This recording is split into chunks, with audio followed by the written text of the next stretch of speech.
अपराधी हैं, कोर्ट का निर्णय स्वीकार करना चाहिए।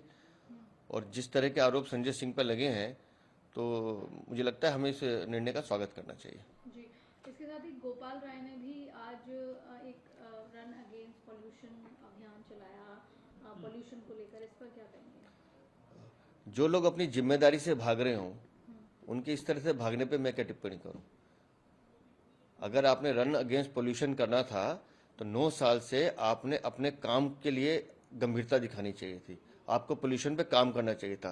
आप लोग अपनी जिम्मेदारी से भागने वाले लोग हैं, इन तरह से भागने से पोल्यूशन कम नहीं होगा। जी, पटाखों को लेकर भी केंद्र सरकार से अपील कर रहे हैं कि पूर्ण प्रतिबंध होना चाहिए। अब अरविंद केजरीवाल, जो उनकी पार्टी चाहती है कि जितने भी हिंदू धर्म है वो अपनी जो महत्ता है, जो संस्कृति है, हम भी पोल्यूशन के खिलाफ हैं, लेकिन ग्रीन पटाखे तो सुप्रीम कोर्ट ने भी अप्रूव किए ना। ग्रीन पटाखों पे तो प्रतिबंध नहीं है। ये किस तरह के पटाखों पे प्रतिबंध की बात करते हैं? उन लोगों की रोजी रोटी का क्या सोचेंगे?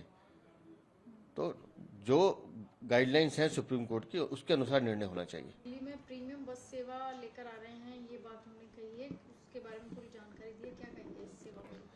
जब जब दिल्ली में या कोई भी चुनाव आने लगता है तो अरविंद केजरीवाल इस तरह की घोषणाएं और नई स्कीम लाते हैं।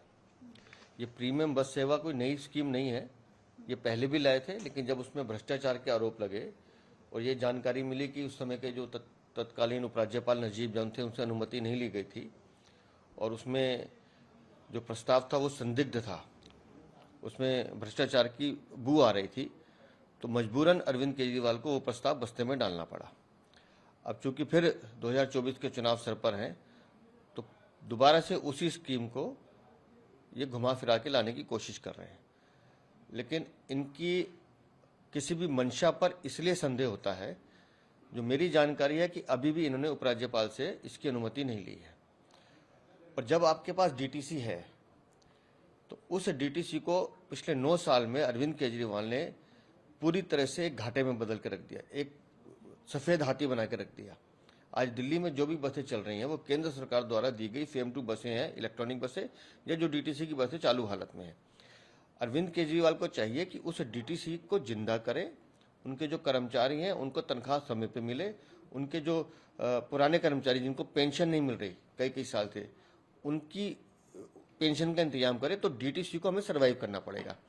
आप जानबूझकर डीटीसी को खत्म करने के लिए ये महंगी बस सेवा ला रहे हैं। आज तक इस स्कीम में ये तय नहीं है कि इस बस सेवा के रेट क्या होंगे, कौन तय करेगा, नहीं पता। उस बस सेवा का रूट क्या होगा, नहीं पता।